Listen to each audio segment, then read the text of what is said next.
modern day masculine man, take one.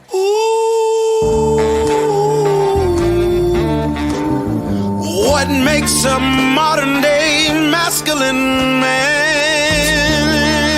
When you drink your liquor straight, a modern day masculine man.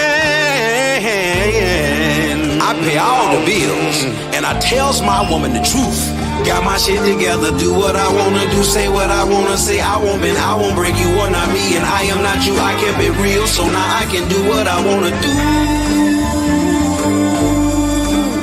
Modern masculine man. Welcome to Man School. Welcome to the Modern Masculine Man Podcast, Mitch. Woo!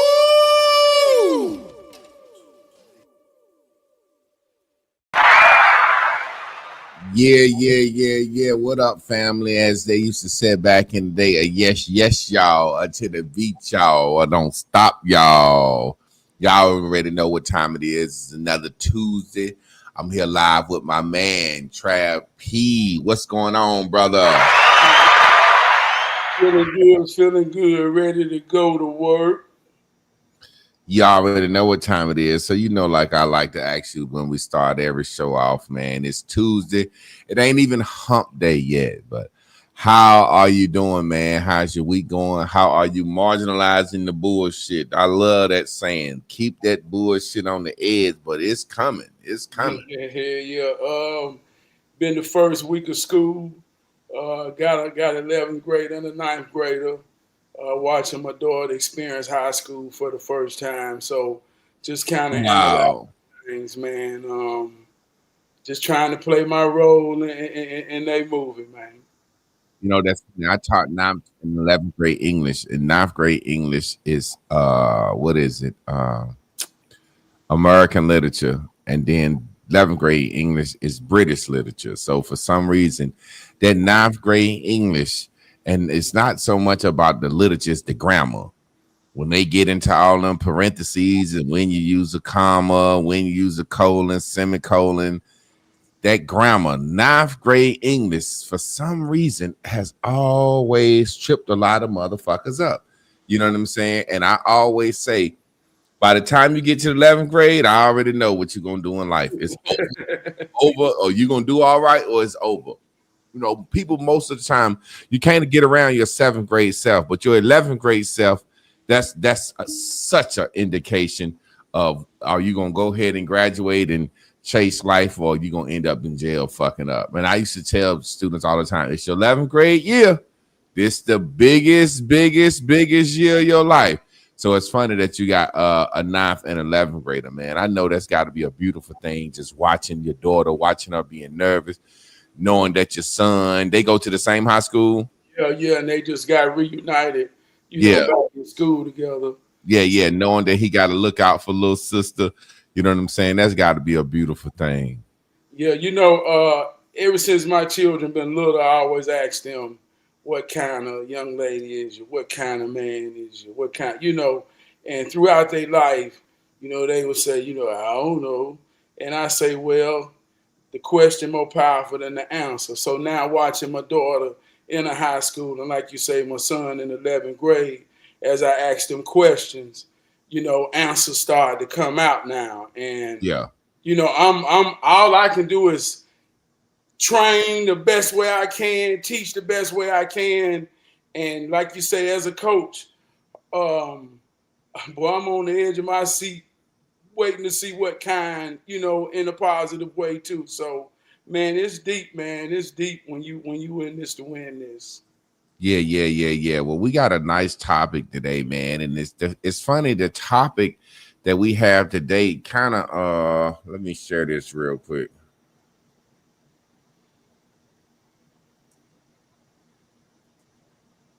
Let me type this.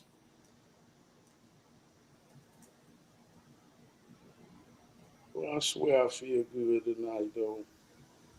I swear I feel good. I feel good. Yes, sir. Yes, sir. So you able to share it with your page, man? Yeah. It did go right. I Yeah, I know. appreciate that. Okay. Well, then that way we know we going on all platforms. Yeah, man. Today's topic, man, is something I want to talk about. It's something that I was speaking about today, and for some reason, we're talking about it with men, but we want to talk about it with the black race in general. But as we get started, you know what I'm saying? Men and criticism. Mm, It's a difference between critiquing somebody and criticizing somebody. But that critique, criticism, is some about that men and the black race don't like in general. And I think it stems from our men because our women follow our lead. You know what I'm saying? It's just some about that criticism, some about when somebody say, hey man, let me holler at you about something. And I think the difference in criticism and critique, my personal opinion is critiquing is somebody is looking at a situation, seeing what's right, seeing what's wrong, and helping to improve. Criticism to me is like saying that shit ain't gonna work and don't give no reason why you don't think it's gonna work. You know what I'm saying? It's just it's just like now there are times that it's about how you do it. There are times that people have came to me with some of the fucking stupidest ideas in the world, right? And I could have criticized it, but I critiqued it. mm, But even in that critique, I was saying I don't think that's gonna work. So the thing about this, can you handle the truth? Can you handle the truth? Men often struggle with both giving and receiving critique. Some give it harshly, push people's others away. Others avoid it altogether to keep the peace. Uh, I want to talk about how to deliver criticism or critique without somebody being offensive or getting upset. What's your best way to say, or do you just say, are you one of these people to say, hey man, I just give it to you cut and dry and the chips fall where it may? Me, I try my best to do it the sweetest way. mm. But for some reason, the truth is just a hard medicine. And for some reason, I just am never met with a good vibe or a good response when criticism or critique is offered or when it's asked. Some people can ask me what I think about something and get mad at what I think. Mm.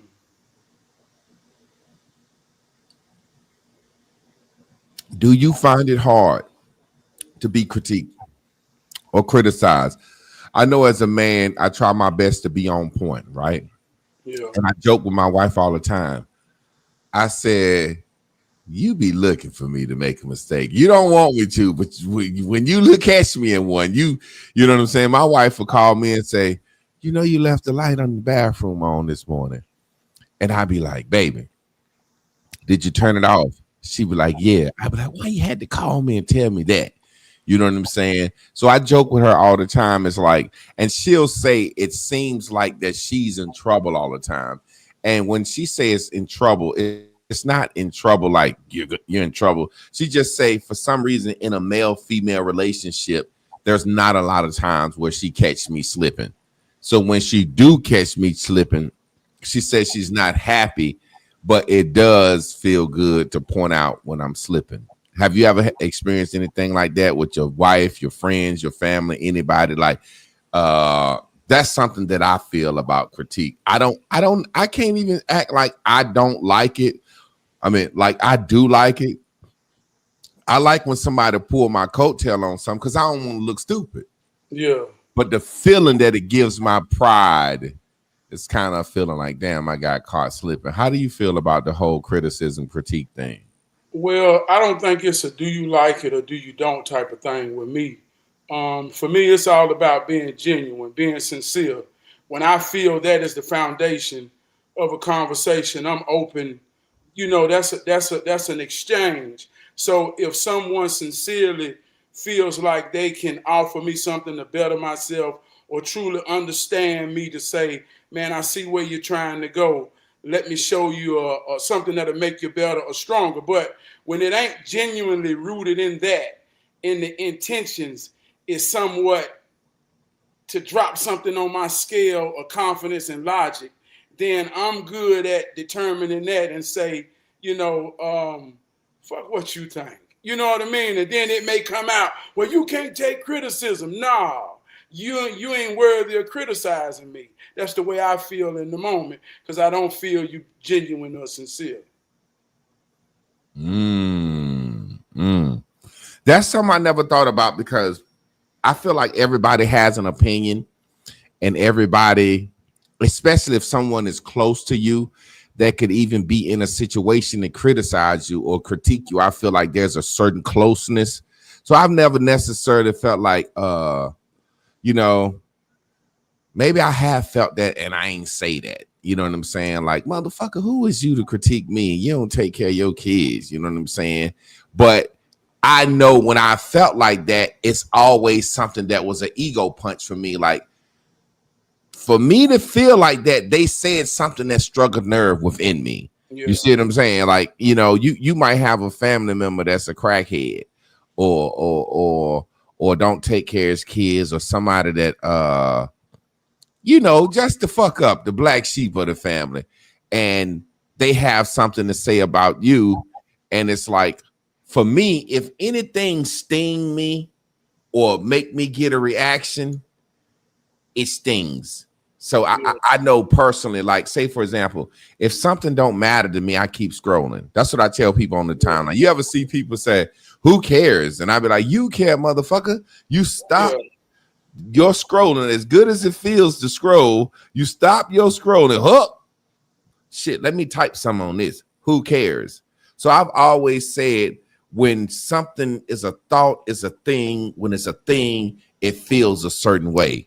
You know what I'm saying? So I know me, I tend that shit do sting. I try to be on point. You know what I'm saying? But like you said, that who the fuck are you? I think that's a result of me when I feel like that motherfucker got a point in a way. You know what I'm saying? The other side of receiving criticism or critique is being accountable. Yeah. And when you can be accountable or have accountability, then that's, you can accept what people say, and you can see yourself in what they're saying. So I learned this in football. Now, there's many ways to get here, but this is how I got here. So let's just say after a Friday night game on Monday, when we had film session, the whole team watching the film. If we had a rushing touchdown against the defense, or if we lost or had a bad defensive game, then everybody was on the scale for critique, because everybody finna witness you in the action of battle. And when we had a bad game and I got beat or I took a playoff, everybody said, look, this is the star of the team. Look, this is why we lost. He took a down off. He got beat. So I had to wear that in that critique. And I couldn't run from it. So that taught me how to be able to stand in anything when I know I'm wrong. But if I take that from someone who on the other end, when I redeem myself and I get a player of the week shirt, or when I watch my team redeem ourselves, if I know you ain't been in that to understand that, fuck you talking about. Yeah, I never forget. I'm sorry. Yeah, so my point is, when you real about yourself and what you do, you know when it's sincere, and you can reflect in whatever the critique is to know if it's just or unjust. And if that ain't there, then this person most likely trying to kill your momentum, kill your confidence, or kill anything. So they'll use this connotation. You can't take critique. I can. I just ain't gonna take it from you. Yeah, I get it. Say, for example, it's like somebody trying to feel that blame or remove that hurtful feeling. I never forget my senior year in the state playoffs basketball game. I missed 2 free throws, kind of like Nick Anderson, and we went home. And this our senior year, you know what I'm saying? We ain't never gonna play another motherfucking high school basketball game again. And it was like, he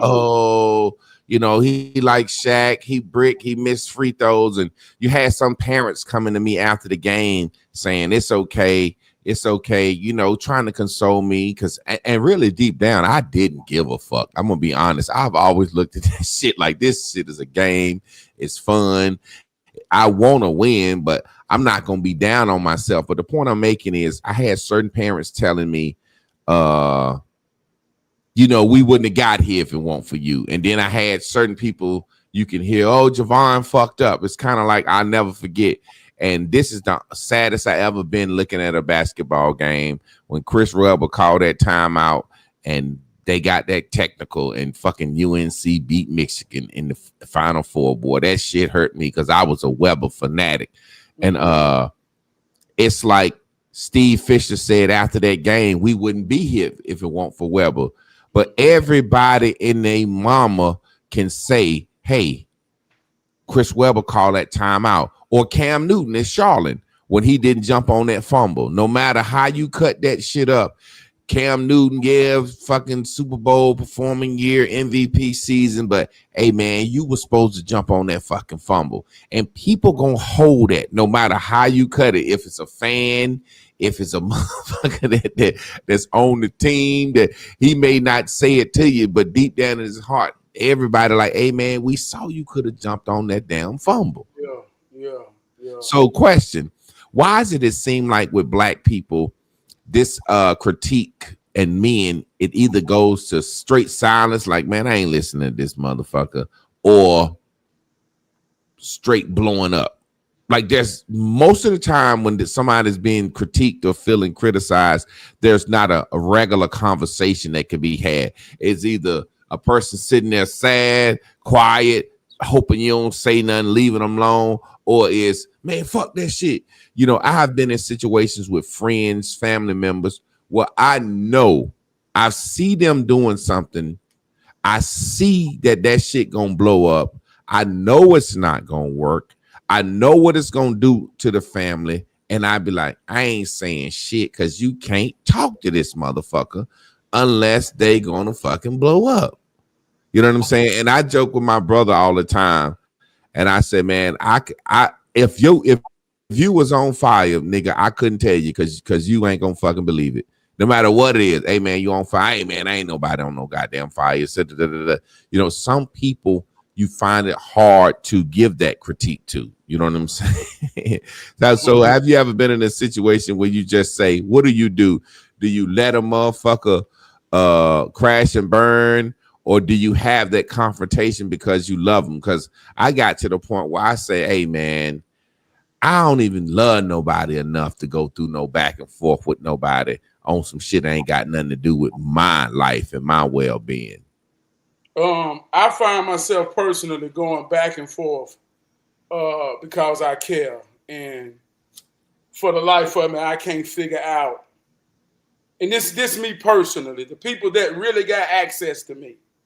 Sometimes when I get in these back and forths, it breaks my heart because how you don't know that I'm being real in the moment to even consider what I'm saying.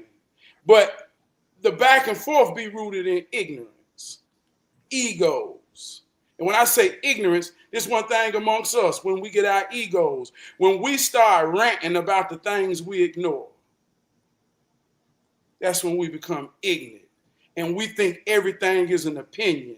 And we don't understand what fact is. So everything is an opinion to an ignorant motherfucker who ain't never paid attention at no point in time about what he talking about.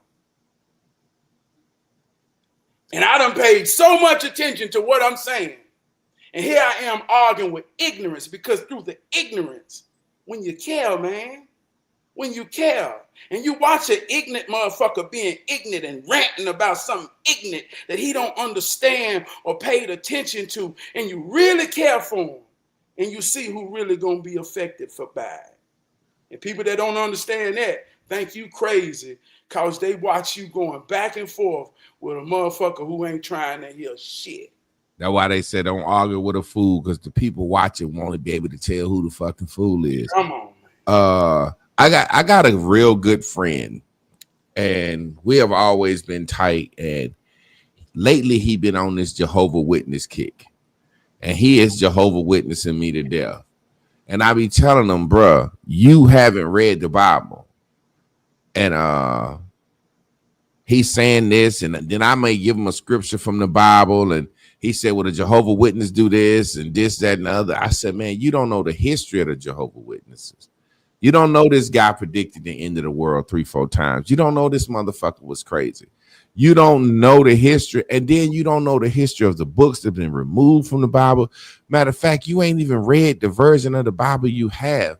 But this motherfucker is hell-bent on, well, the Jehovah Witnesses do it like this, and they seem more real to me. I was like, yeah, they can seem more real to you, but that don't mean you understand the Bible. It's certain stuff they do that's anti-biblical. You just ain't read the Bible enough to know it.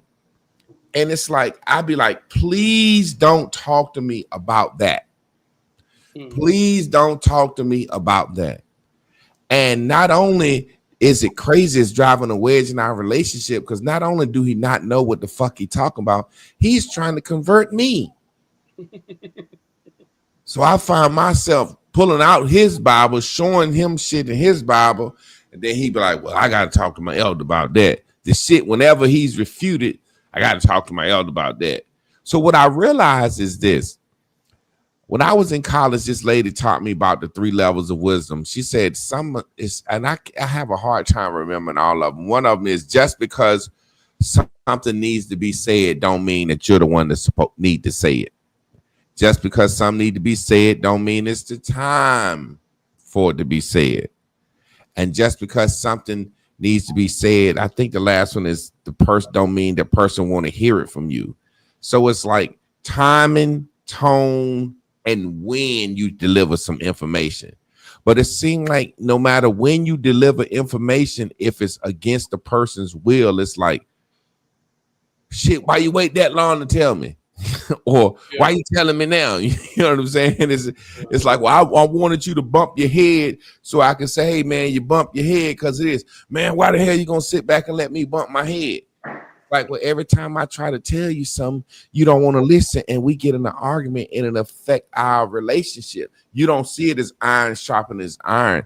You see it as me actually cutting on you. You see what I'm saying? Yeah. I had a friend one time who wanted to get into carpentry.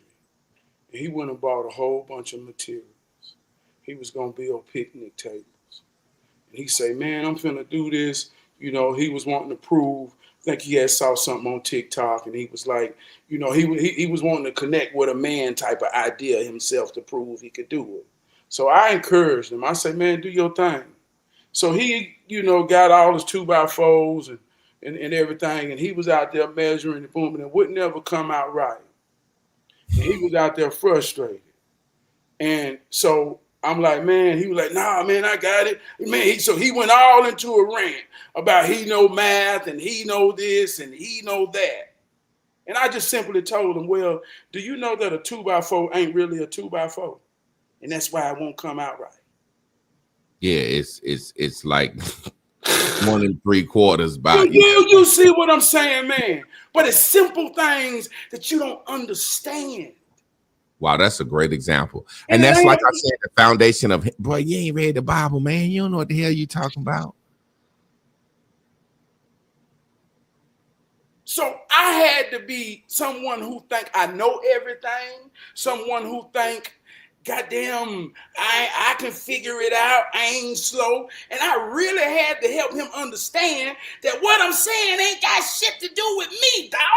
A 2x4 ain't a 2x4. They just call it that. Yeah, exactly.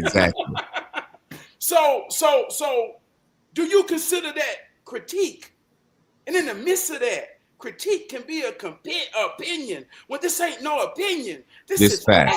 But when somebody have ignored or hadn't paid attention to what's real, man, 2 niggas will fight behind this shit. Yeah. Man, I want to piggyback into the discussion I was having on the internet today, right here. Black people, it's hard for us to get ahead because we don't listen. Now, this is what I was saying.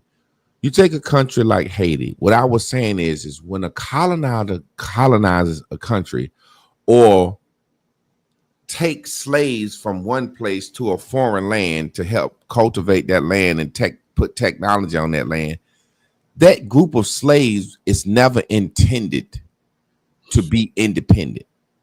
So you take Haiti. France owned Haiti. France had an infrastructure set up for Haiti, meaning France could import and export everything onto that island that those slaves needed. You see what I'm saying? The slaves didn't have a import export shit set up. You get what I'm saying? So when France decide, oh, okay, y'all want y'all freedom, shit, here you go, right? Now these people are left and they free, but they don't have an infrastructure set up to negotiate and have diplomacy with other nations. So now they, although they free, they still at the mercy of who? France. You get what I'm saying? So what I was saying is black people in America, if all white men, if all white people died tomorrow, we would die off in a matter of weeks. Because black people in America, no matter how smart we think we are, we don't have access to say, oh, okay, all white people done died. Let's go in here and break the codes to get in here and run the dams and run the electrical grid. Let's get in here and let's get on the logistics and let's manage our imports and exports. Let's go over here and let's import our gas and oil from these places. Let's manage the railroad lines. We don't have access to that. We might have 2 or 3 smart motherfuckers could do it, but we don't even have access to that. You see what I'm saying? And because that critique feels so strong, we got black people saying, and then they ignore everything I said and get right into their feelings. What about Black Wall Street? Well, if you would just listen, Black Wall Street was founded by black people upon the backs of a white infrastructure. Everything that we sold in Black Wall Street were raw materials that were turned into cotton. Maybe we made our own clothes, but that raw cotton had to be turned into yarn, had to be turned into fabric. We sold that. We didn't have a railroad line set up. We didn't have an electrical grid set up. You see what I'm saying? We wasn't importing and exporting these things. And people hate that critique and not understand that we're interdependent upon this white man, and we live good and eat good behind a system that he has set up. So we turn around and say, fuck him. If all white men die tomorrow, man, once all the gas gone out the pumps, what we gonna do? Start riding horses, killing each other? What do you think about that, man? Man, I think I don't think it's deep. I think it's simple. We romanticize the ideas of becoming with no reality of being. I think you told the absolute truth when you say we. I think you mean in general, right? Technology is only 70 years old. My dad is 70. Right around the time he was born, up until he was around 5, technology was new. TVs was new. People having electricity wasn't 10 years old.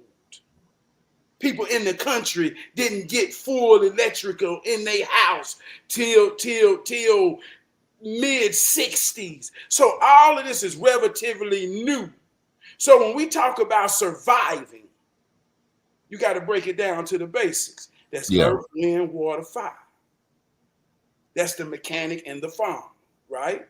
So I'm saying this to say, if you take right now the people who everybody praying to be, and ain't nobody above this bullshit. You praying to be Jay-Z. You praying to be somebody who got all the followers. You praying for somebody who got all the material things that you think successful. I want you to gather all of them up in your mind.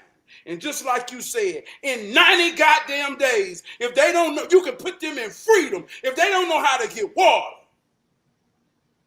they're going to fucking die. And my granddaddy knew how to do that 80 years ago. And knowing how to do that didn't determine by what you had. It was by what you is and what you know. So in 2025, I don't know a billionaire, any of our heroes that own manufacturing plants, that make a goddamn thing. If the white man left right fucking now, who gonna make toilet paper? And who understand? That's So, what I'm talking about. Man, hey, look. And he go the sad part, even going into the part we just talked about. I run a manufacturing plant for a living. And right now I can tell my people something powerful. I've been begging right now to get any young black people who got engineering degrees, anybody who got money to invest. Let's invest in some extruders and make some goddamn molds and manufacture something. It's simple. But I don't know one billionaire that got the idea to make anything. And right now, if I have a conversation, the people that's around me gonna say, but you can't say that. You don't know that. Yeah, because they exactly. know me and they don't think that much of them got themselves that somebody they know the way that they'll tell me, but you can't say that. And I ask them, well, who fucking can? And in their mind, it's only the goddamn white man. So that's where we're gonna fucking be lost at, right goddamn now. This shit real. And if you think this some coon shit, motherfucker, go plant a garden and find water when it ain't none. You know what's so funny? What's so crazy about that? Like you were saying. Oh, no. You good. What's so funny about that is what the white man and his technology, its job was to get us to rely on that so that we can't take care of ourselves. Black people are spiritual people tuned in, tapped into nature. I'll give you a perfect example. Black people in Africa and blacks over here, we weren't going to develop this land. We was happy with using gold and metal for jewelry. We weren't gonna build with that shit. We was building with rocks, stones, and mud. We weren't gonna take iron and make ore and make steel. We didn't care about that. You see what I'm saying? So we lived in a certain way. What technology has done has removed us away from nature, like you said. So it's a situation where we have to go buy a grape. We have to buy everything we eat. So a lot of us I grew up on a farm. I know how to hunt, skin animals, fish. I know how to farm. But the point I'm making is we rely on technology so much. Without our TV or our phone, we'll be mentally ill, much less being able to survive without electricity. We'll be mentally ill. Let me tell you a real life story, man. I do a summer program called Levels of Leadership, Hero Training, and we do covational training where we do General Electric, heating and air, and we take children and expose them to certain aspects of life. And that ain't my per se field, so I'm learning as much as I inspire and teach. One night I come home and my kids say, Daddy, the water cold, and it was in the winter. And they were like, how we gonna take a shower? And my homeboy, my big brother Crump, he get on me. He say, man, you got a multimeter yet? He had been drilling me to get a multimeter. So I finally got a multimeter, and I went and tested that multimeter. And I realized that I had a thermostat gone. And I went to Lowe's and I understood what I learned. The same thing that we taught some 9, 10, and 15-year-olds. I learned it. And for $30, I changed that thermostat. And that hot water heated up. And my family looked at me like a goddamn hero. Do you know how many men family will have to leave home and not get hot water for a week because only thing in their mind is how much money do I got to call somebody? And if they ain't real enough to be connected to some real people, they gonna call them white folk. Shit. Hey, man, we are the biggest spenders. What we talking about? Like I said, how can you get in your feelings when the truth is being spoken? Hey, Trab, we the biggest spenders of white tyranny. When the white man go and colonize and tyrannize the world, we be like, now let us buy what you got. Whatever you got, let us buy. We gonna dominate. We gonna get the gold teeth. Whatever the white man, give me the iPhone, give me the lithium, anything that the white man is colonizing, we buying for cheap. And we don't care who hurt in the process. We don't care who hurt in the process. And I'm gonna go a little bit deeper. This is what really fuck with us. Black people, the original word in Latin, business, means war. Black people don't have the evil nature that it takes to do business. Business is, I'm trying to fuck you. Black people don't have the evil nature of what it takes to try to do business. I give you a perfect example why black businesses don't do well. Black business say, I'm so happy that you're giving me some business. I'm going to charge you $800 to pour this concrete, right? I'm going to give you a deal because you black, because I'm really so happy that you fucking with me. Whereas the white man will charge double for that, and he going to guarantee his job. But because I gave you a discount, I expect you to look over any imperfections. Instead of saying, hey, look, this is my skill. I charge this motherfucking much and I stand on it. Now, listen to what I'm saying. Black people don't have what it takes. The white man met the China man. China man showed him some gunpowder, gave him a little bit. White man said, well, we want all of it, goddammit. And then China had to build a wall to keep him out with the shit that he gave him. You know what I'm saying? We ain't cutthroat enough. We don't really. The white man has said, look, we need to build an electrical grid through here, and we're gonna put these power lines up. And yeah, everybody in this city gonna get canceled. But guess what? Shh, don't tell nobody. Shit, hope nobody find out. Black people be like, but they're gonna get canceled. We gotta build around and charge an extra $100 million. We too nice. We ain't got what it take to say, hey, hold, look. Go take that shit from them and let's sell it and capitalize off it. But they're giving it to us. They're sharing it with us. That's what the white man said. Hey, look at them pineapples and avocado them black men over there got. They giving us some. White man said, what if we kill them and take them all? We can sell them over there in London. They'll love that. We ain't got what it take to say, fuck it, let's go get some slaves. Let's go capture a village and destroy everybody and put them to work. Now, as truthful as that is, you just say, who hears that as a degrade and who hears that as a true truth? I think that was almost admiration that you spoke of that we got, because we have something in us that nobody ain't got. That's why we love Jesus more than anybody. And we say we spiritual. The spirit of love, everything that's about is in us, right? So, and here go the relationship between white and black that a lot of people don't understand. You just said it. Slavery was simply business. That's all it was. To this day, they don't have empathy. They can't understand the feelings of another because in their mind, in their history, in their legacy, what was doing was business. It was real life to us with our soul, but it wasn't for them. So I'm saying this to say, in our position in this, if you expect a fish to climb a tree, it ain't the fish that's fucked up, it's you for your expectations. That's all we were in their mind is business. So I even want to go into Black Wall Street. This is what you got to understand. The very same thing that you say make us weak and make us different. See, they know that about us. And that's where the change still is. But here's how it worked. Slavery ended in 1865.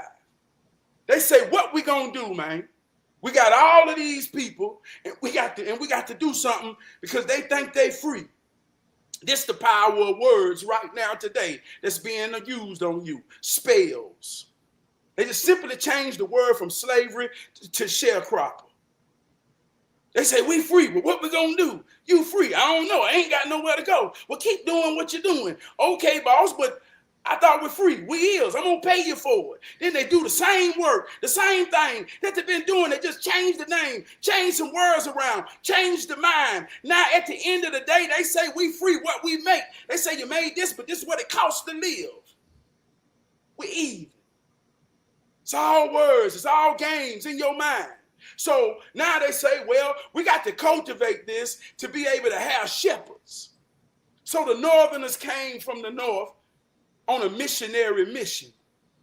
I'm talking about that church. They said if we play them in their soul, we'll always have control. So they came and opened up what we call HBCUs. Fitz, Georgia Institute, Atlanta Institute that became Morehouse. All of these black colleges were missionaries. Xavier was the first one. It was Xavier, the first one. It's a Catholic college, HBCU. They got all their leaders. They got all the leaders. They went down the line. Show me your leader on your property. Bring them. Many were called. Many was invited. But only a few gonna get selected. You know how? If you make the cut or you don't. So the ones that made the cut, they cultivated them in a craft. How to build earth, wind, water, fire, electrical, plumbing, carpentry, and masonry. See how this worked? When they built this cultivation of a class, they went out and they built their own cities based off the craft. But they didn't understand the assignment. They really understood we all we got, we all we need. So they built these cities like Black Wall Street from the bottom. They saw that the sweeping man needed to understand the sacred geometry of goddamn square root of 2, because that's going to make him sweep like he do. White man say, we ain't get this for y'all to teach it from the bottom up. We gave it to y'all for y'all to hold a matriarch over them. They said, well, we ain't know this. So they bombed that shit and got a new class. And now them same niggas won't tell you the truth. The funny thing niggas won't tell us the truth. Them same niggas. The same niggas who call themselves leaders that ain't gonna value the mechanic and the farmer, the ones who really gonna save us when they get the fuck up out of here. And this is what's so crazy, even at that, Trav, when you look to the core of that, in the beginning, you have, say, for example, I went to a HBCU, right? In the beginning, you have people like, I give you the story of Dr. Shepard, who started my university. Right here in Durham, they had a Black Wall Street. Now, this is how this shit go. No matter how you cut it, it's business, it's truth. Dr. Shepard and about 5 of his guys was sitting around in the barber shop like, yo, how do we make some fucking money? You know what I'm saying? What do we use to build us up? And Dr. Shepard said, insurance. He was like, you're going to die any motherfucking way. So they started North Carolina Mutual, a black insurance company. They're like, shit, everybody black need insurance. White man won't even sell us fucking insurance. So they started this black insurance company. Now, they go to the white man and say, hey, listen, I know y'all think we just field niggas, but we got a lot to offer. We got a lot to offer. If you allow us to govern ourselves, we can be out of y'all hair, make y'all a lot of motherfucking money, and be the, as you say, the buffers between white man and regular black folks. Now, these men are saying the shit that we set up, regular black folks gonna benefit from it. So no matter how you cut this shit up, whether it's Masons, colleges, fucking supervisors at plants, no matter how you cut this shit up, it's always gonna be a buffer class. The biggest thing is what they wanted to do is, like I always say that I didn't realize growing up, we own a farm, is get your ass off the farm. Because what the bottom line is this: post-slavery, everything that you say, the Masons, the carpenters, the fucking blacksmiths, yeah, everything, we was former slaves, so we knew how to do that shit. We was the source. Yeah. So what they did was gave certain motherfuckers contracts. And guess what we do? It's the same thing they do in Africa now. You got different tribes and different groups. They run shit, buffer between the people, but they don't never do right by the fucking people. They don't never do right. You know what I'm saying? But the people benefit in a way. I give you a perfect example. This is something we could talk about, and I see how you feel about this. You say Dr. King, right? Dr. King's father. We talked about this before. Dr. King's father was the motherfucking man. A lot of people don't realize that blacks didn't vote Democrat until 1960. Dr. King was locked up. He was about to get like 15 years in jail, and fucking it was Nixon running against JFK, and Dr. King's father called Nixon. And Nixon didn't take the call, and he called JFK, and JFK took the call. And, you know, JFK's brother was the attorney general at the time. A lot of people don't know this, you know what I'm saying, or don't remember history. They didn't seen it, but JFK brother got Dr. King off. So black people, Dr. King's father was like, look, we endorsing JFK, going with the Democrats for the first time ever. And that's why growing up, we saw the fans in church. They had John F. Kennedy and Martin Luther King on it. They put that out in the church. And that was how powerful Dr. King's father was. Now, having said that, that was the beginning of Dr. King talking civil rights, equality, integration, voting rights, civil rights, blah, blah, blah, blah, blah. Now, we do know during segregation, we had more. The family was together, blah, blah, blah, blah, blah, blah, blah, blah. But we was getting our ass kicked, and they could do whatever they want to do with us. Do you think we are better off, and where we at, and where our children at, having not the experience? You see the trade-off? You see what I'm saying? Man. It's kind of like people say, man, doing integration, we was da-da-da-da-da. But doing integration, you was getting fucked over. Before integration, Black Wall Street was a black boule, rich motherfuckers doing to black folks what the fucking white man was doing. Come on, hey, look, let me ask a question. Keep going back. If all the white people leave today, who gonna be the new slave masters? Who gonna be and when I say slave masters, I mean the shepherds of labor. Who gonna be the one? You would be one. Think about this, Trav. You right now supervise a manufacturing plant, right? Yeah. So as soon as such and such, whatever you make, whatever you know, as soon as such and such, this is to be the hardest thing about black people. We can't even organize and distribute our own music. And we got billionaires that's in the music game. We can't even, let me finish real quick. We can't even monetize black hair care products. So what I'm saying is the hardest thing will be for us is to delegate authority as black men. So you got some motherfuckers that want to run the plant. And I'm like, hey, Trab been supervising a plant all these years. The white man going, we need Trav to be over manufacturing and set up some with these plants. And motherfucker gonna say, fuck Trav. I so dope. Why he got to do it? You see what I'm saying, man? You boy, that's exactly. Let me jump back into this too about Martin Luther King. We're gonna drop some real raw shit, right? Yeah. The legacy was through his maternal, his mama, his granddaddy. His granddaddy built the foundation. Alberta, he didn't have a son. He had a daughter, Alberta. Alberta would carry the legacy.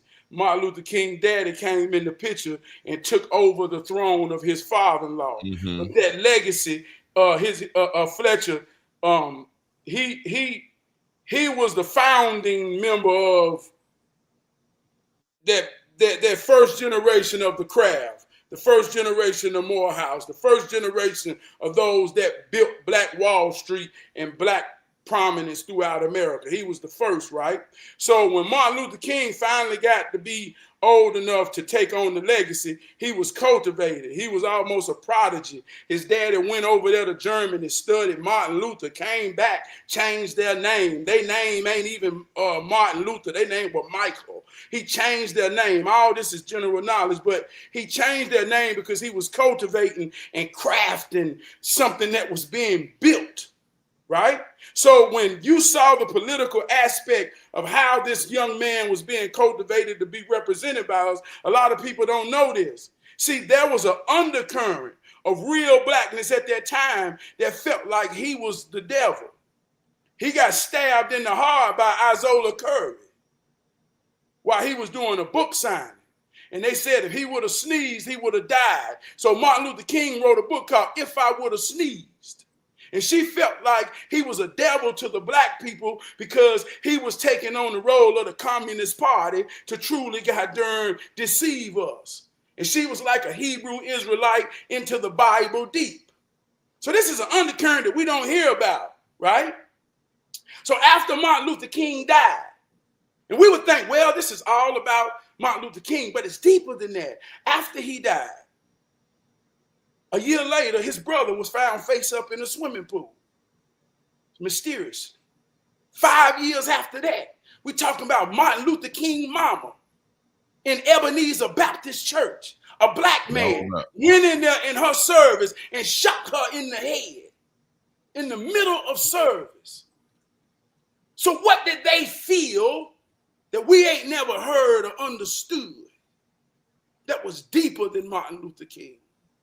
And you know what's crazy? That's why J. Edgar Hoover, like a lot of people don't understand communism and socialism. A lot of people don't realize J. Edgar Hoover was on King, calling him a communist. Communists are what the Democratic Party is today, socialists. This is how communism and Marxism and socialism all go together. And that's what Dr. King wanted. They felt like you want black people to have equal rights to the means of production to shit that you don't own. You want black people to have equalness to the means of production you don't own. Ain't that what the Democrats doing now? The Spanish that are over here should be able to get driver's license. The immigrants that's over here should be able to get a housing voucher. The immigrants that are over here should be able to get food vouchers and money. And the immigrants should be able to have safe cities from ICE. That's the same thing. People don't realize that's the same thing that Dr. King was saying. And they view that as communist, socialist. And I agree to a certain extent. Like, who the fuck says that I pay taxes and that immigrants coming over here get to live and get a free health care, free this, free that, and they ain't working a fucking at all for it? I don't think white folks should be able to get that. But the point I'm making is, when you look at it overall, are we in a better place? I always look at old folks' narratives, right? And I talked to this is area in Durham called Hayti. That was like Black Wall Street, blah, blah, blah. Because we had a Black Wall Street in Durham. And the Hayti area was just a long strip of black businesses. And, you know, there's always a freeway that come through. You know, that's the what am I trying to say? Institutional racism when they build a freeway through the black businesses. But that's after this shit then fell off and they can buy that property cheap, or they can put eminent domain. I'm listening at the old folks say the pastors sold them out. And I'm listening at the old folks say when integration came, black folks, and we see it now, it ain't about integration. See, it's one thing people don't realize. Let me say this real quick. There's a difference between segregation and integration. We still segregated. Black folks go to school with black folks. Black folks live in white folks' neighborhood, in black neighborhoods. Black folks sit in where black folks. We still segregated. We're not integrated. We're desegregated. But let me make this point. Old folks said this, and you know this now, that when we were so-called integrated, black folks broke their motherfucking neck to go shop with the white man and had a white man named Brand. Did you see that motherfucking documentary that they made back in the day where they were showing this is how you sell to the Negro? Did you see that? Man, yeah. Now think about that.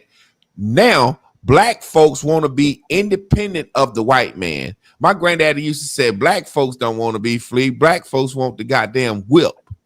We want to hold the whip. Yeah, that's what they want. They want to be the white man. Yeah, because it's like to this day, we want to be so independent of the white man or talk about the white man do, but we will break our motherfucking neck to have exactly what he has. We want his, not only do we want the white man, we want the gay Italian white man. We want Gucci Verducci on our shirt, Favlana Lucci, Cinderella Shucci. We want that most expensive stuff. And then not only that, we look down on a man that can't get it, or we tease the ones that can't get it. We go as far as to do this, Trav. See a motherfucker with a chain and kill behind it, or a nigga with a got a wad of money to his ear. What is he really saying? Dick Gregory said something that I think was the illest thing in the world that Waka Flocka heard and changed his life on. Dick Gregory said, man, when I bought that motherfucking Cadillac, first thing I wanted to do was ride back to the hood. He said that when he pulled off, he thought about it. He said, now what the hell did I do that for? Just to show these motherfucking niggas they ain't got no motherfucking Cadillac. And that's where we are. Ain't that white? Man, we don't realize that we are a hybrid spirit. We actually got the spirit of white folks, but we ain't got the balls that white folks got to do what it takes to do certain things. This old white man told me, Trav, he said, man, you know why black folks, white folks keep their foot on y'all neck in certain ways? I said, why? He said, because if y'all would have did to us what we did to y'all, we still be hunting y'all motherfuckers down every day in the streets. Come on, man. Think about that shit, Trav. Man. Hey, look, we come a long way. But I know in my soul, we went the wrong way, dog. And I'm gonna make this statement. I think that racism is only real in social media now. I don't believe in racism. Wow. Hey, listen, it's only real in social media and where people play victims. Because in real life, classism is the mascara that America uses to cover up her bumpy face of racism. And here's what I mean. Talking real life shit. I ain't talking make believe. I stand in the school board meetings. I stand in every aspect of government. I done stood there and I done got all out of bounds. I done got all in a rage because I knew one thing made me peculiar in this room. I wasn't there working. I was there because, goddamn it, I come here because I care. But when I got up there and looked in the eyes of people that look like me and they at work, man, they about trying to stay in the class they in the zip code, in the tax bracket. They don't want their kids to go to school with Ray and boom goddamn Shinka, no goddamn more than the middle class people. It's all a fucking game because everybody want the same goddamn thing, to get far away from the lowest, poorest motherfuckers they can find. Exactly. And you a bullshitting lie if I'm lying. And not only that, Trav, not only that, we need a lower class. We need somebody to feel sorry for or to blame. You see what I'm saying? That's what we don't realize. I'll give you a perfect example. When I was teaching, I was like a teacher mentor, and I was telling a teacher one day, she said, oh, I feel so sorry, such and such. I said, well, you need to get out of this profession. And she was like, why you say that? I said, well, when you feel sorry for somebody, you can't help them. She said, what you mean? I said, when you feel sorry for somebody, you already done made up your mind about their destiny. You see their future. You see what I'm saying? when you have empathy for somebody, you believe that you can change and help and intervene. When you feel sorry, man, I feel sorry for them kids over there. Oh, so you don't got no hope for them at all. You see what I'm saying? So that's what people don't realize with black folks. This victim spirit, this thing that us feeling sorry, and white folks, that's what their biggest business is black sorrow. You know how many white folks are rich, are famous off black sorrow. They job. It's this white lady, and I respect her, and I know who she is, but her name is Jane Elliott, and she done made millions of dollars going around the world, black sorrow, making black folks feel bad. And this is the thing about us. When we feel sorry for ourselves or think that somebody need to feel sorry for us, it shows that we don't have no hope. It's a perfect indicator. Oh, I feel sorry for them. What do you say when you kicking somebody's ass? Oh, I feel sorry for Charlie. Sorry, Charlie. I feel sorry for y'all. That means we kicking y'all ass and y'all ain't coming back. You know what I'm saying? Oh man. Hey, look. I had a brother gave me a critique. Going back to the critique. He said, man, you care too much. He said, you the type motherfucker that'll beat somebody's ass, then feel bad and go back to apologize, and he gonna shoot the shit out of you. And I had to chew on that and say, if you beat his ass, he deserved it. Don't give a damn how bad you beat his ass. So, like you say, too much of anything is bad for the soul. So that's some real shit. You can't have sorrow. And let me say this. Being in that nonprofit game, I want to say this, that nonprofit in America is the biggest money laundering scheme in the history of America. And the biggest foundation for this, I'm talking about throughout America, is poor, suffering, neglected, that's a black children and black people, and they all come in the guise of help, but their product is suffering, struggling, destroyed black people, and they will never ever take away their product. So they have a cycle of a new class of suffering, struggling, deprived black people. And I'm talking about real life shit. When I go in there with hero training to say, fuck that.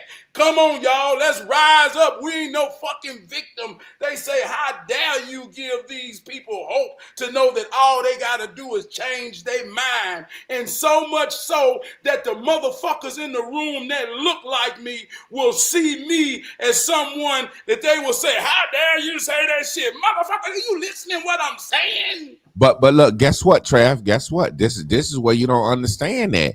This is where you become the Mason. This is where you become the Boule. You understand that there are people looking at you like that because what you're trying to do is you're trying to pull up. If you're trying to pull somebody up, that means you're above. And the motherfucker that's down always gonna look at the motherfucker above. Or say, for example, no one is never gonna fucking critique somebody that's less than them. You know what I'm saying? I mean, you get the point what I'm saying. So say, for example, like you said, the nonprofit, that's an industry. That's an industry.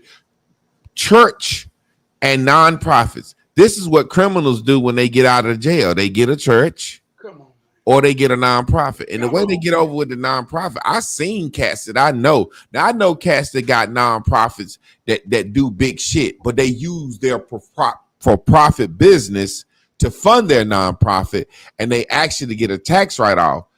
But then I know niggas that got a nonprofit and they do stuff like this. Hey, I'm doing a book bag drive and a community cookout with a basketball game, right? And they go rent a gym for $100. They go buy $200-300 worth of hot dogs, and then they get some book bags ordered from China. Now the whole thing is they got their Cash App up for 3 months, and they raising money for the annual Javon Clark book bag drive. And I done raised $50,000-$60,000 for this shit, and I spend $3,000-$4,000 and give out some book bags. And this is my hustle every summer. You see what I'm saying? That's why I always say, show me a nigga not using his real name. And I'm gonna show you a nigga fresh out of jail who's spitting some non-profit shit, some religious shit, or talking about building a school.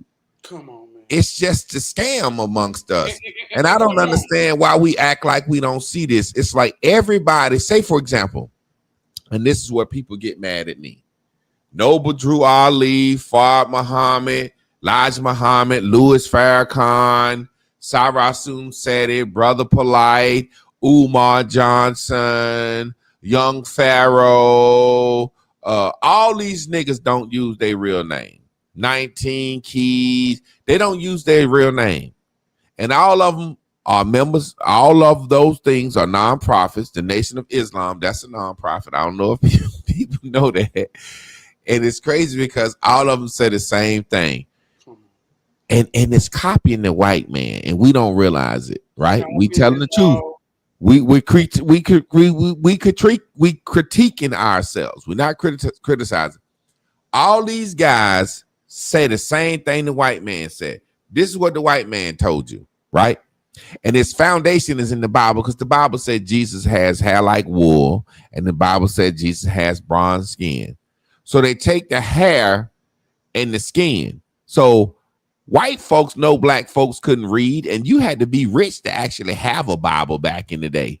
So they said, well, the thing that says Jesus is black is his hair. So what do? They give him blonde hair and white skin. And the Ku Klux Klan and all racist groups say Jesus is God and God is Jesus, and the white man is God because of why? He got blonde hair and white skin. So what do the black man turn around and do? Bar the white man's story. You God, the black man is God because he got ether in his hair and melanin in his skin. Hey, listen. But here go. Hey, look, man. None of them never use their real name. Hey, look, never use their real name. I love this. So let me say this. Let me say this one thing so we can get this in context. Like we said earlier, slavery was a business. White people don't have empathy. If you expect a fish to climb a tree, then it ain't about the fish, it's about you.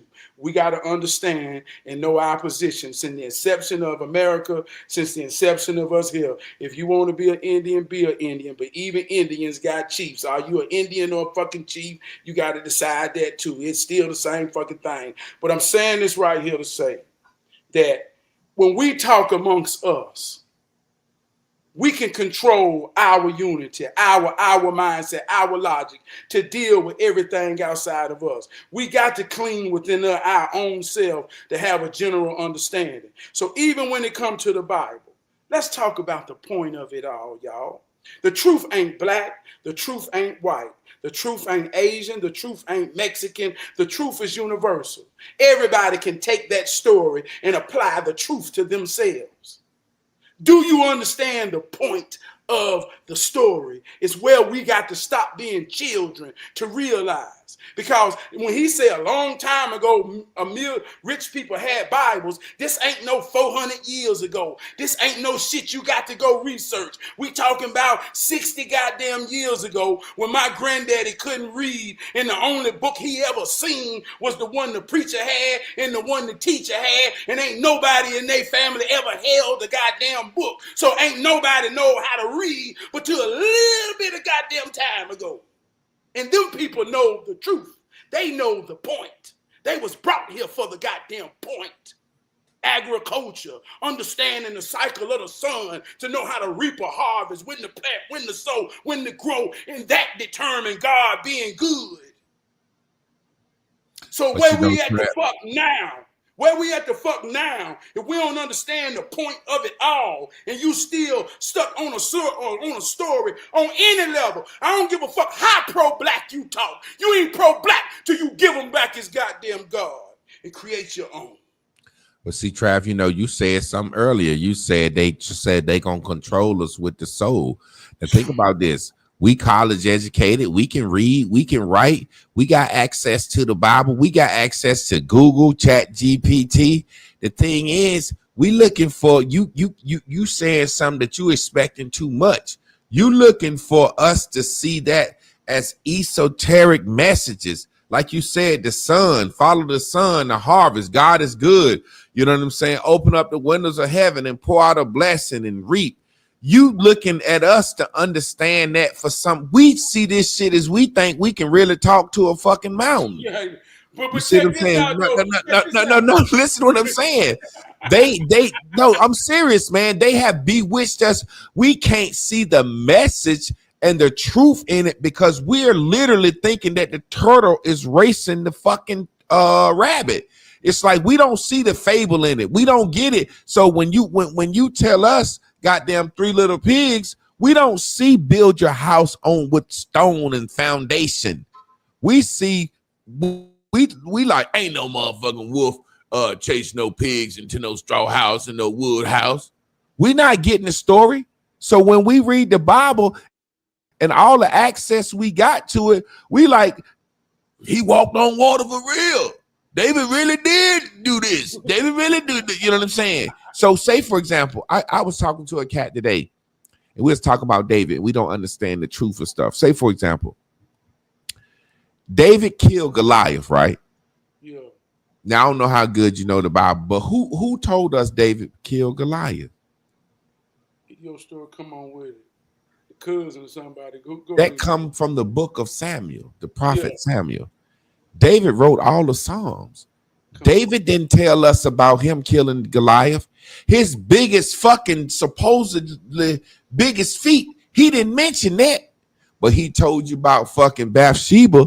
I fell in love with that bitch and killed her husband. He told you about his biggest flaws. So we don't even understand the context from which we seeing shit and who's saying this shit.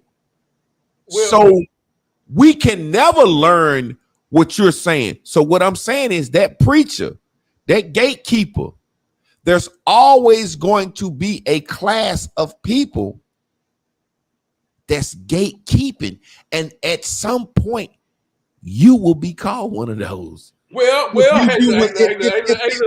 if you do what hero training and what you trying to do, who the fuck he think he is giving these kids hope when we want them to live in victimhood and sorrow? This nigga must think he's somebody. He's giving them a craft, a handbook. A whole, he writing books for this shit. You see what I'm saying? You see what I'm saying? Yeah. But I will say this, and that I do got an ego in that. I do got a purpose. I got all my intentions in what you saying. But that's the point. I know Minister Louis Farrakhan. He know what the point of this shit is.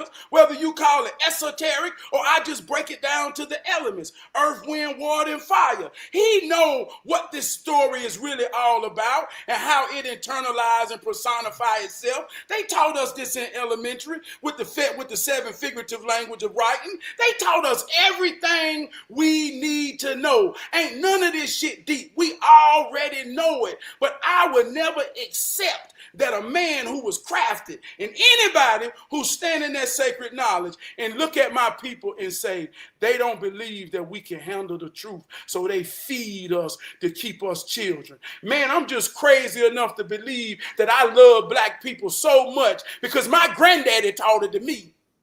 I believe some people need to be spoon-fed. My granddaddy taught it to me, man. Some people need to be spoon-fed and some people need to be lied to. I promise you.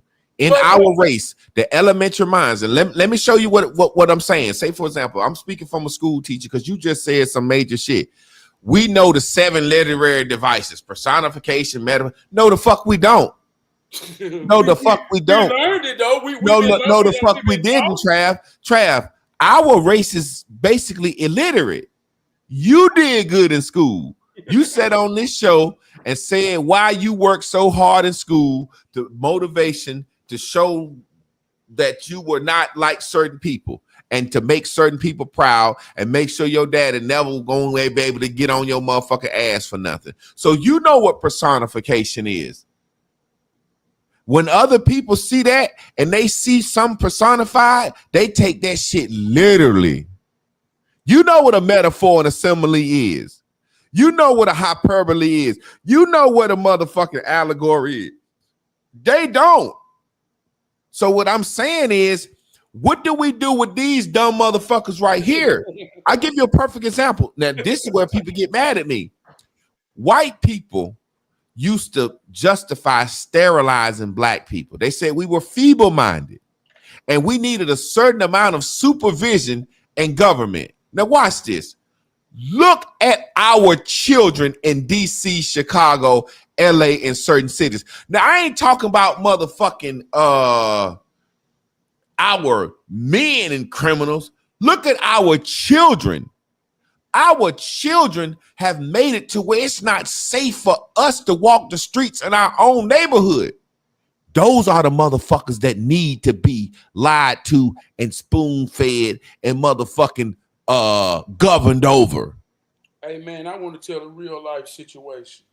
And I'm from Charlotte, right? And I remember on the corner of Badersford and LaSalle. If you from Charlotte, Badersford is getting like they gonna bring them motherfuckers to Badersford soon. I spent 6 years every day on that corner at Big Time House of Style, right beside Tropical Goody. And I stood there every day and connected with that whole neighborhood. And I saw the facets of people locking their doors. I saw how the spirit work when you get out with a good spirit. I learned a lot, right? So all the understanding this, a couple of months ago, me and my wife went up to a KFC up the street, and my kids were in the car, and we was in there, and this is the first time I ever understood YNs. They came in there, they had their pants off their ass, they was prowling, they was goddamn on the prowl. There was another man in there getting scared, and me and my wife looked at each other, and she looked at the kids, and I gave her the look. I said, well, baby, go to the car. She said, but we back and got our back up against the window. And I cased the jump.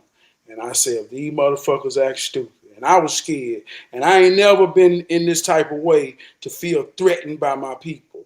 But I looked in the eyes of these young dudes, dog. I don't know where they was. But I say, boy, they finna wear this goddamn day. Look, hey, I'm getting out of here to go to my children, right? So, long story short, they called up my chicken. And that older man looked at me like, please don't leave me, brother. And I had to say, man, I got to get out here to my goddamn kids. But I know right then, that's some real shit. And if you ain't real enough in real life to know that, then you might be that, goddammit.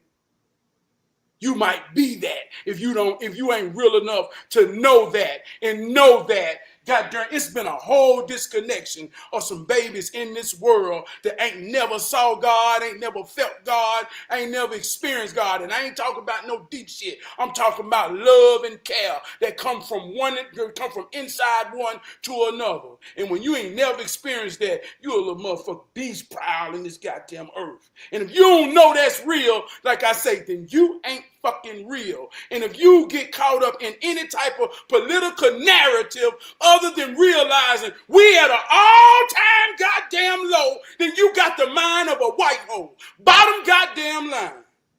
Victimized mind. And this is where I go as far where people get mad at me. This is where people get mad at me. Now you see why they was sterilizing poor women in the ghetto who were not married.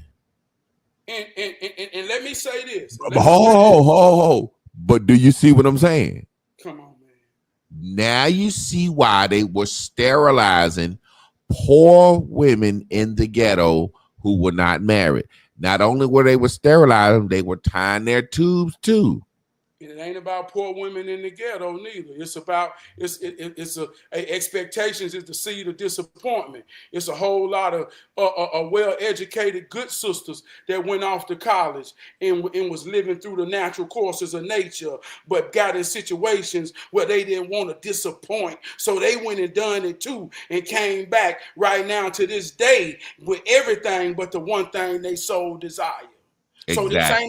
this ain't this spectrum is real. This ain't about good or poor. This about how it worked. This about what they did to us. But if you don't understand that and know your position in this shit, you will think it's about good and poor and think you ain't a part of them.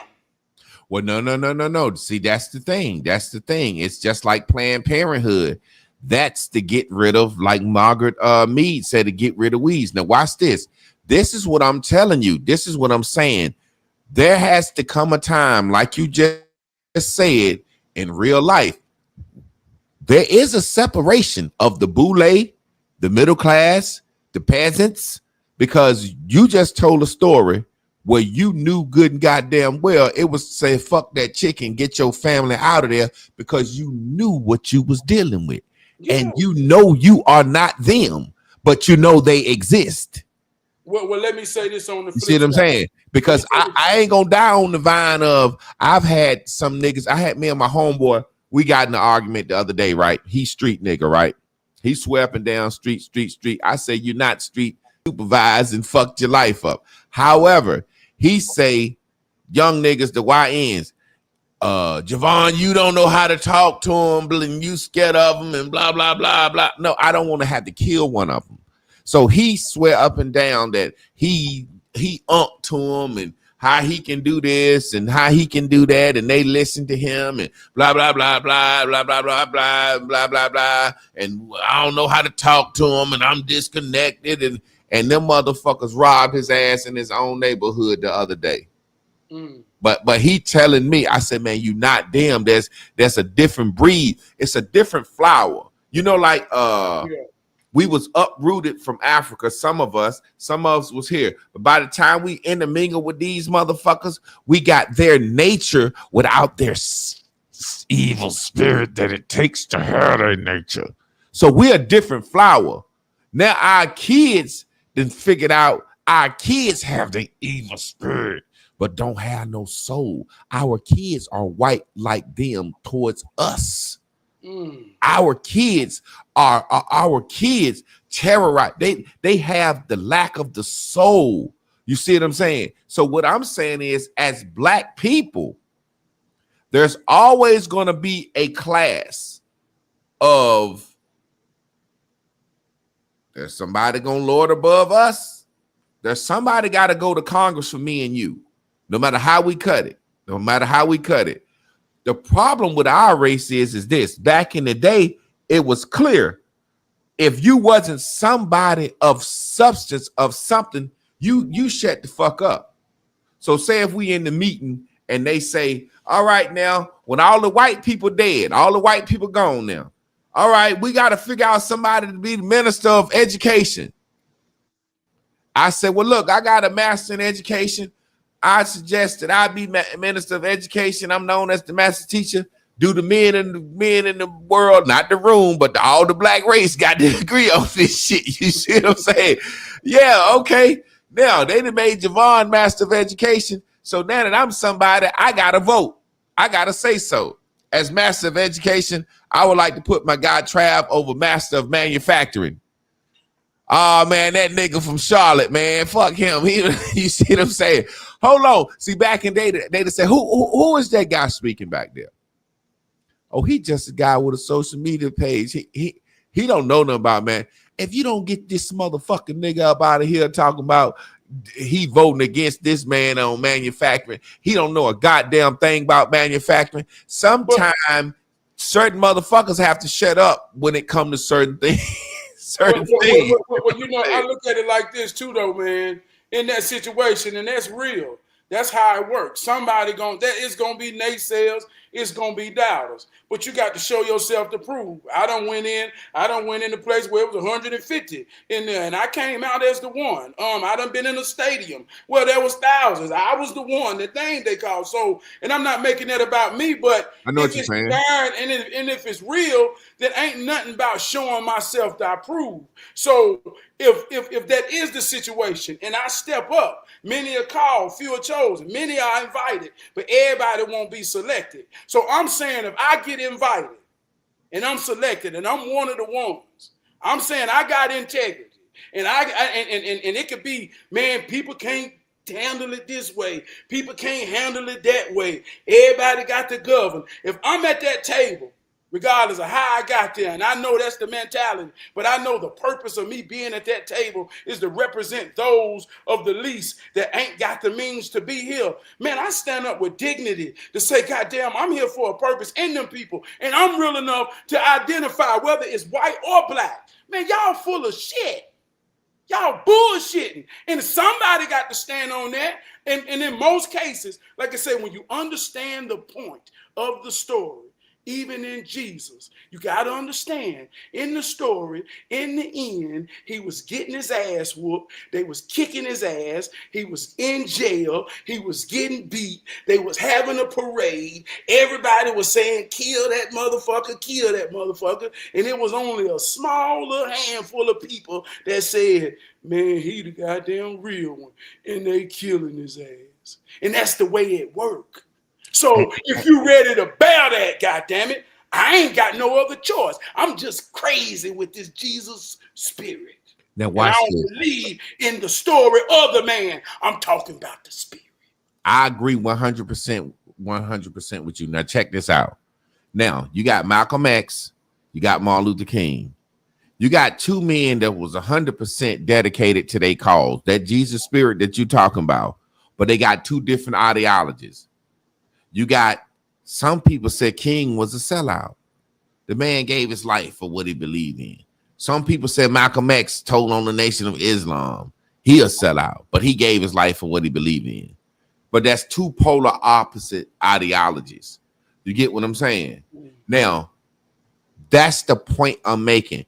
When you go out here in your Jesus spirit and give everything that you got for our race, and to enlightening people with hero training, there are going to be a large percentage of low-life motherfuckers that's going to call you a Dr. King sellout.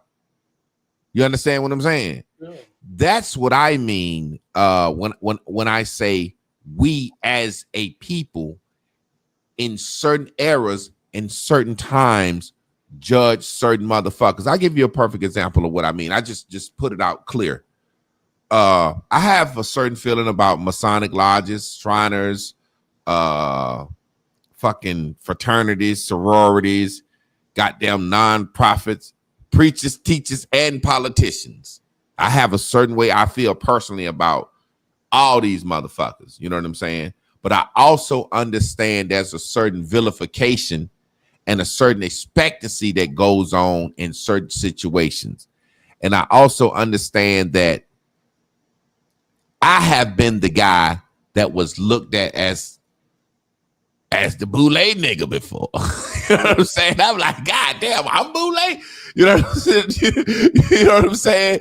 But depending on who you are and what phase you are in your mission and your purpose, and depending on how many motherfuckers hearing you, there's always somebody going to look at you and say, and you see it just like me, even we sitting here now. Tomorrow night, somebody going to say, that's in your close circle, man, I feel sorry for that nigga Trab because they don't believe in you. Man, I feel sorry for that. That nigga get up there and holler them goddamn words every night. That motherfucker crazy. It's like John the Baptist. You know what I'm saying? John the Baptist on the outskirts, hollering and screaming. This motherfucker crazy. You know what I'm saying? Hey, look. And this is how I respond to that, though. As truthful as that is.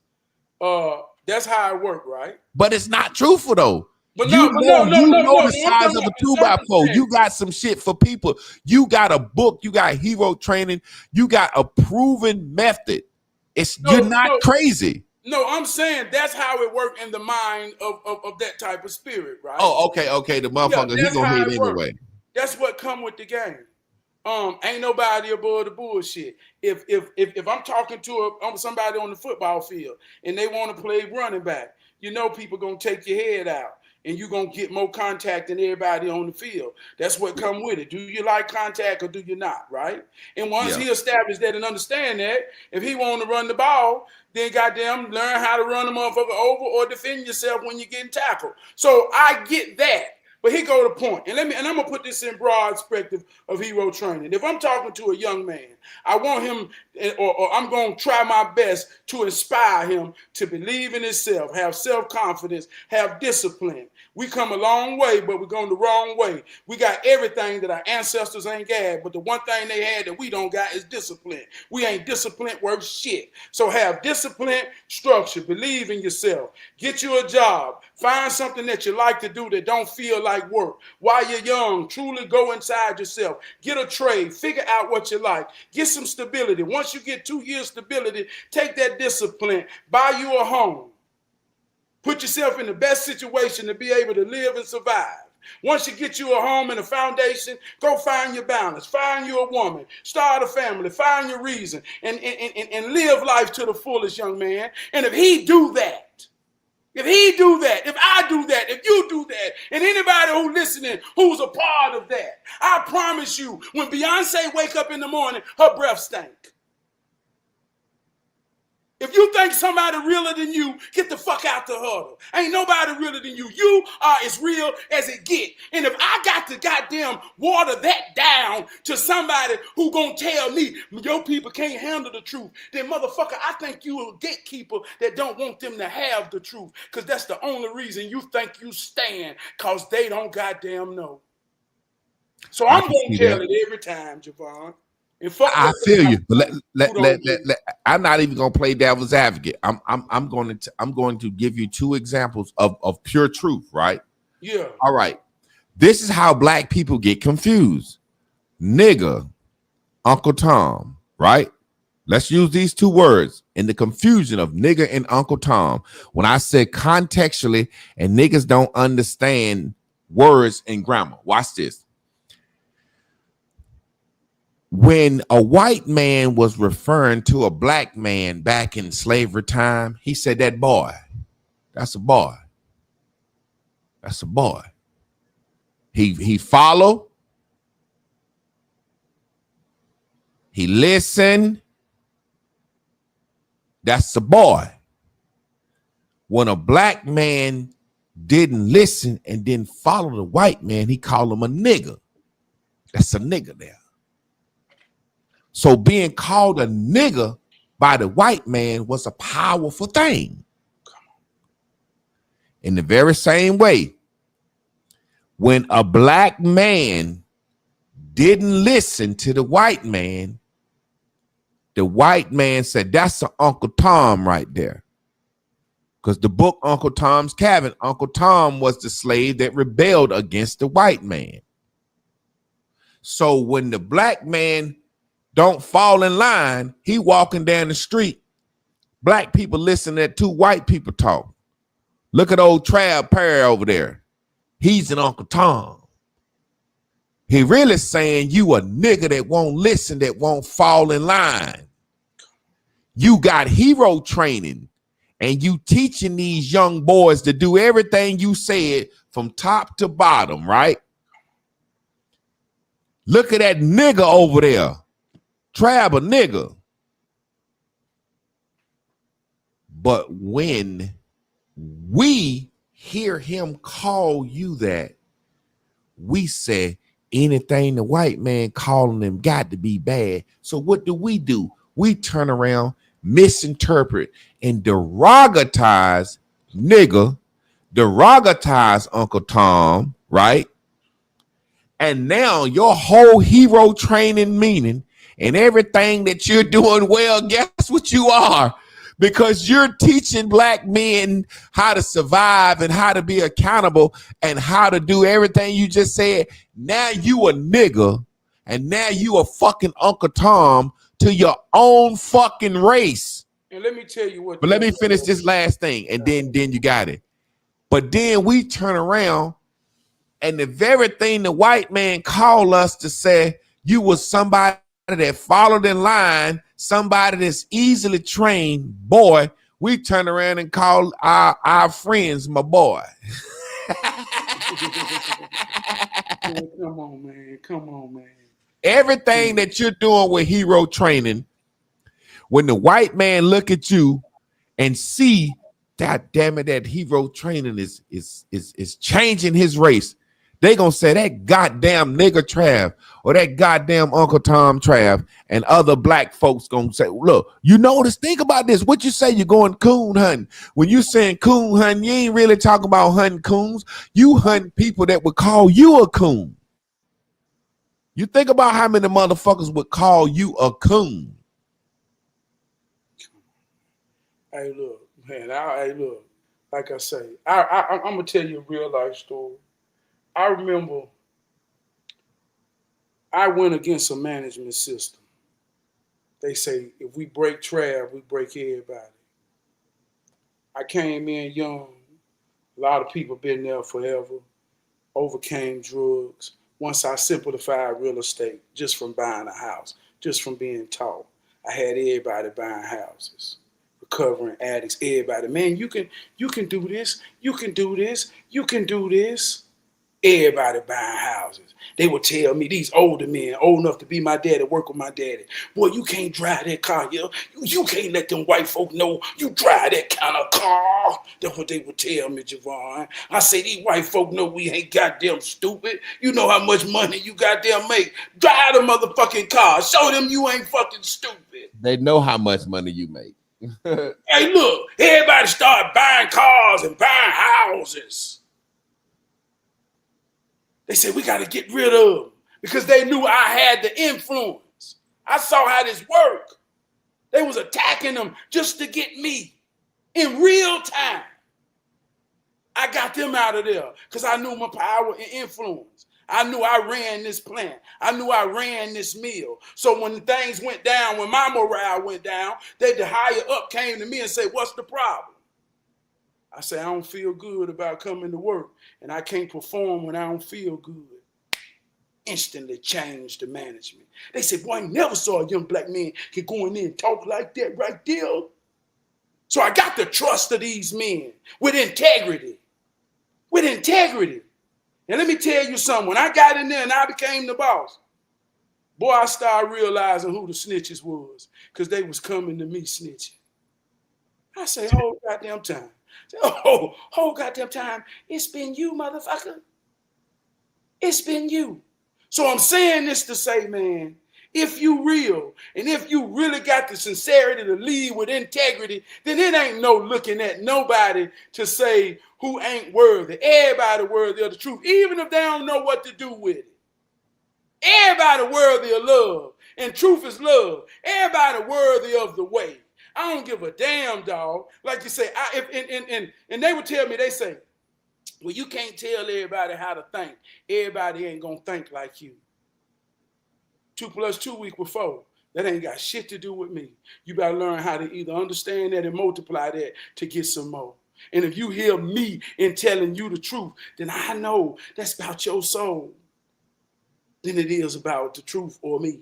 That's something about you. So that's why when I get them negative people, and I'm saying this, that's to anybody. When you know in your soul, you telling the truth to help somebody, man.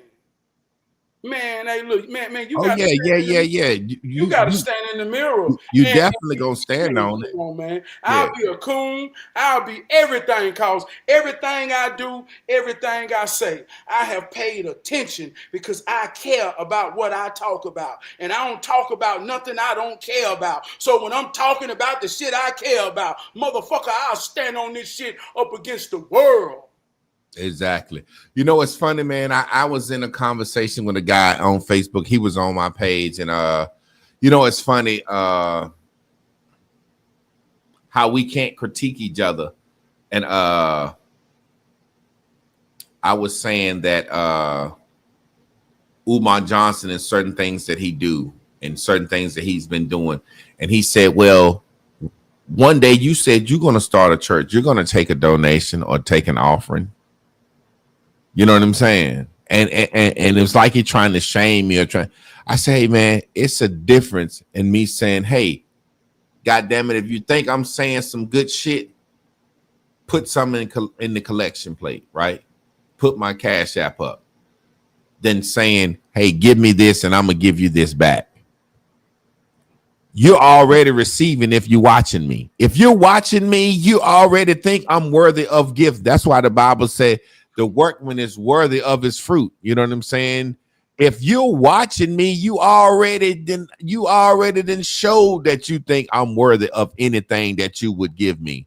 But the point I'm making is, man, because I gotta get out of here, is when it's all said and done, if you care and you do anything that's worth being done and worth being scrutinized or called to Uncle Tom or called a coon or whatever, that's when you really you reaching your purpose. Because you think about it, I joke all the time. Umar Johnson is famous for calling somebody a coon. Yeah. And ain't that always how it is? The person that's doing it, you know what I'm saying? The person that's doing it is always the one that's, always got something to call the next motherfucker. Yeah. You know what I'm saying? Like they say, I know you are, but what am I? But before we get out of here, man, wrap us up, man. Let you wrap us up on whatever you want to say before we get on out of here. I know I saw a comment that say somebody got to do the fries. And I say, man, we speak to the lords so that they may climb the ladder to wherever they divine. Even if you the fries, you fry them with pride, and you cook the prettiest fries ever ate, and be the best fry you can be. No matter what part of the puzzle or what piece of reality it is, all of it is necessary. All of it has a value, and you got to know that about your position in whatever in any aspect that you are. So believe in yourself. And know what's real, and know what love is when it's being given to you. You can feel it in your soul. And I know some people listening to this ain't never felt it or didn't really feel it until they got old. But it's real, but you got to be real enough to receive it when it's given. And I'm going to say this because this is what I started on and I believed on. In Africa, there's this thing called Harambe. That's this thing where everybody got a job. If you pick sweet potatoes, that's all you do. If you pick yams, that's all you do. If you hunt, that's all you do. So if you just do your job, if you pick yams all day, water and fish is always going to be there for you. That's the spirit that we have, but it's been corrupted. So I'm telling people where we disagree at is somebody got to do them fries, right? Yeah. But because back in our African spirituality, the fry man is content. He gonna do them fries. But now with that white man mentality, the fry man want to be the fucking cash register man.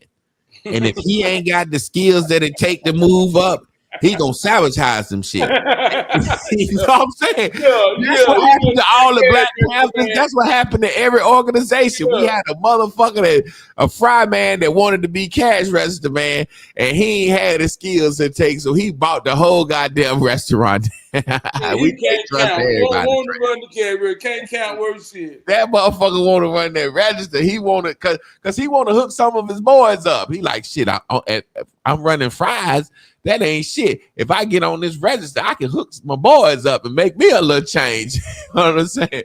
I'm just fucking with you. I had to rebuttal you right there at the end, man. But I appreciate you, man. And y'all be good. Y'all stay tuned in, tapped in, turned on.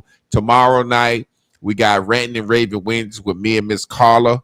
Y'all check out Trab Thursday night at 9:30 on Facebook. And we going to keep this thing going. Peace.